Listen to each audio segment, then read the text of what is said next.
बिस्मिल्लाहिर्रहमानिर्रहीम, अस्सलाम वालेकुम। हेलो दोस्तों, कैसे हैं आप लोग? उम्मीद है आप सब ठीक होंगे।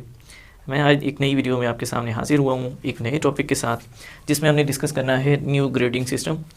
सालाना इम्तिहानात में हासिल करदा जो नंबर्स होते थे उनको उन नंबर्स के दिए जाने का तरीक़ाकार बदला जा रहा है, जो कि बहुत जल्द ही मुतवक्के है। तो उसी से मुतल्लिक़ मालूमात आप लोगों से शेयर की जाएंगी इस वीडियो में। हमने ये डिस्कस करना है कि कब सिस्टम नया ला रहे हैं और किन बोर्ड्स में ये नया सिस्टम लागू होगा, फिर इसके अलावा किन क्लासेस में, और इसी के साथ साथ किस साल से ये मुतवक्के है, किस साल से ये किन किन क्लासों में ये लागू किया जाएगा। तो शुरू करते हैं बिना देर किए। सबसे पहले आपको ये बताना चाहूँगा कि ख़ासकर मैट्रिक और इंटर क्लासेस जो हैं उनमें पहले ये होता था कि मार्क्स बच्चों के आते थे। टोटल मार्क्स में से जो ऑब्टेन्ड मार्क्स है वो बताए जाते थे। बच्चे बताते थे जी मेरे इतने नंबर आए हैं, इतने नंबर आए हैं। उन नंबर के सिस्टम को चेंज किया जा रहा है, तो मार्क्स का सिस्टम अब रिप्लेस किया जा रहा है। उसकी जगह नया सिस्टम लाने की कोशिश की जा रही है, जिसको ग्रेडिंग सिस्टम कहते हैं।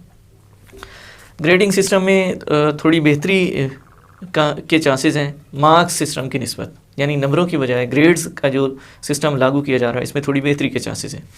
तो देखते हैं कि किस तरह बेहतरी के चांसेस हैं, किन क्लासेस में और किन बोर्ड्स में कब तक ये लागू किया जा रहा है।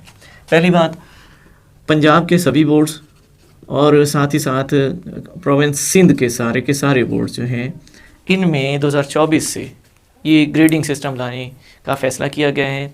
रिसेंटली सिंध और पंजाब के जो तालीमी बोर्ड्स हैं उनके चेयरमैन के दरमियान आपस में मीटिंग हुई है। फ़ैसला किया गया है कि 2024 से जो नंबर दिए जाने का, सालाना इम्तिहानात में दिए जाने वाले नंबरों का जो सिस्टम है वो तब्दील करके ग्रेडिंग सिस्टम लाया जाएगा। इसका मतलब ये हुआ कि पंजाब और सिंध में सिस्टम आएगा और ये सिस्टम बिल्कुल वैसे ही होगा जैसे यूनिवर्सिटीज़ में ग्रेड्स दिए जाते हैं बजाय नंबरों के, जिसमें ख़ासकर GPA, CGP वगैरह को मेंशन किया जा रहा होता है। कौन सी क्लासेस होंगी? ओवरऑल 9th 10th क्लास, फिर इसके अलावा फर्स्ट ईयर, सेकेंड ईयर, यानी कुल मिला के मैट्रिक और इंटरमीडिएट क्लासेस जो हैं वो इसमें शामिल होंगी, जिनमें ये बोर्ड्स के इम्तिहानात के अंदर ग्रेडिंग सिस्टम दिया जाएगा। और कब से? इंशाल्लाह उम्मीद की जा रही है कि 2024 से ये नया सिस्टम लागू कर दिया जाएगा। पहले साल यानी 2024 में सिर्फ़ और सिर्फ 9th क्लास और फर्स्ट ईयर यानी 9वीं और 11वीं क्लास में सिर्फ ये सिस्टम लागू होगा। फिर ऑनवर्ड नेक्स्ट ईयर्स यानी 25-26 से आगे फिर सारी क्लासेस पर ये लगातार लागू होता रहेगा और ग्रेडिंग सिस्टम के तहत नंबर दिए जाएंगे। रही बात कि ग्रेडिंग सिस्टम में नंबर किसके तहत दिए जाएंगे, इसका फ़ायदा क्या है। यहाँ पे हमने एक टेबल ड्रॉ किया है। इस टेबल में थोड़ा समझ सकते हैं कि किस तरीके से नंबर दिए जाएंगे। परसेंटेज होगी, बच्चे जो भी पेपर देंगे उस हिसाब से उनके जो पेपर्स हैं उनकी जो परसेंटेज कुल मिला के होगी उस हिसाब से उनको ग्रेड्स दिए जाएंगे और ग्रेड्स की फिर आगे GPA निकाली जाएगी। GPA का मतलब होता है ग्रेड पॉइंट एवरेज। फिर इन सभी ग्रेड पॉइंट यानी GPA की कुल मिला के CGPA जो है वो निकलेगी और बच्चे CGPA एक दूसरे की पूछा करेंगे, बताया करेंगे, बजाय इसके के नंबर बताए जा रहे हो या फिर ग्रेड्स बताए जाएंगे। अब एक चार्ट है, उसके तहत कितनी परसेंटेज हो तो क्या ग्रेड्स बनते हैं और क्या कुछ जो है वो GPA बनेगी। 95 से 100% इस रेंज में जिसकी परसेंटेज होगी उसको A++ ग्रेड दिया जाएगा और उसकी GPA जो कि मैक्सिमम बनती है 5.0 होगी। इससे नीचे वाली रेंज 90 to 94% जिनके मार्क्स होंगे उनको A+ ग्रेड्स मिलेंगे, जबकि 85 to 89 जिनकी परसेंटेज होगी उनको A ग्रेड मिलेगा। A+ की 4.7 GPA बनेगी, जबकि A ग्रेड जिनका होगा उनको 4.3 GPA मिलेगी।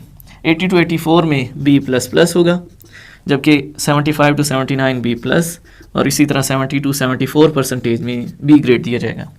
और अगर B++ और B की अगर हम GPA देखें तो 4.0 है, 3.7 है, 3.3 इनकी जो है वो रिस्पेक्टिव GPA बनेगी। इससे ऑनवर्ड 60 to 69% C होगा। इसके अलावा अगर हम 50 to 59% देखें तो D और 40 to 49% E होगा, जो कि अगर C, D और E के हवाले से देखें तो GPA 3, 2 और फिर 1 GPA बनेगी। 1 GPA फाइनल GPA होगी, जो कि पासिंग GPA कंसीडर की जाएगी।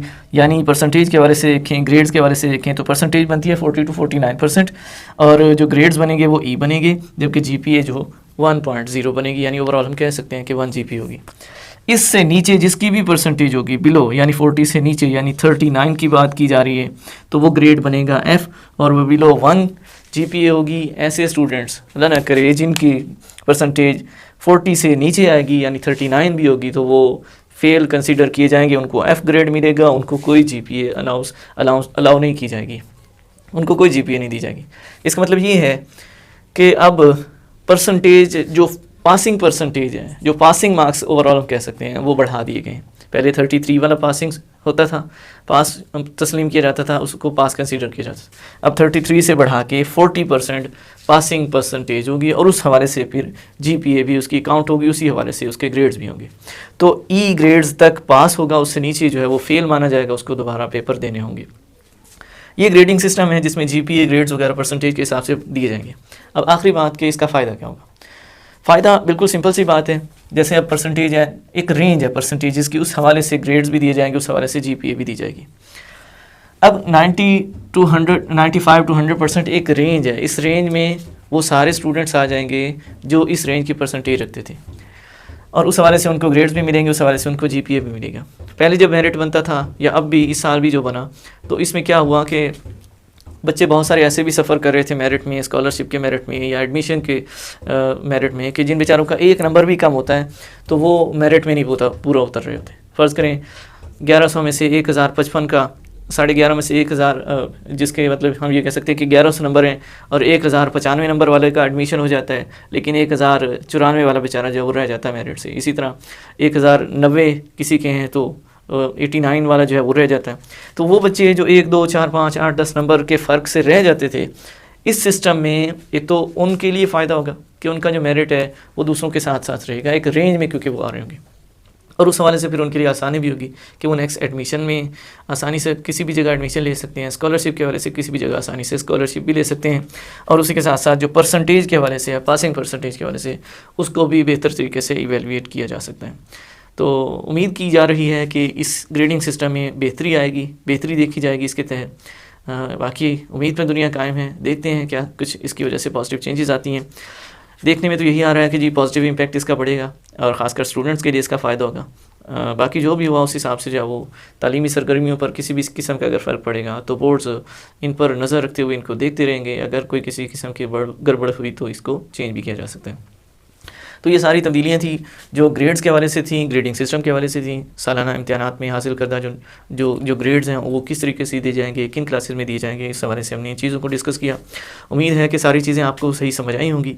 कोई मसला हो तो कमेंट में पूछ सकते हैं, किसी किस्म का क्वेश्चन है पूछ सकते हैं। अगर वीडियो अच्छी लगी हो तो लाइक करें, इसको शेयर करें, और चैनल अभी तक अगर आपने सब्सक्राइब नहीं किया तो उसको भी प्लीज़ सब्सक्राइब करें। दुआ में याद रखिएगा, मिलते हैं नई वीडियो में। अल्लाह हाफिज़।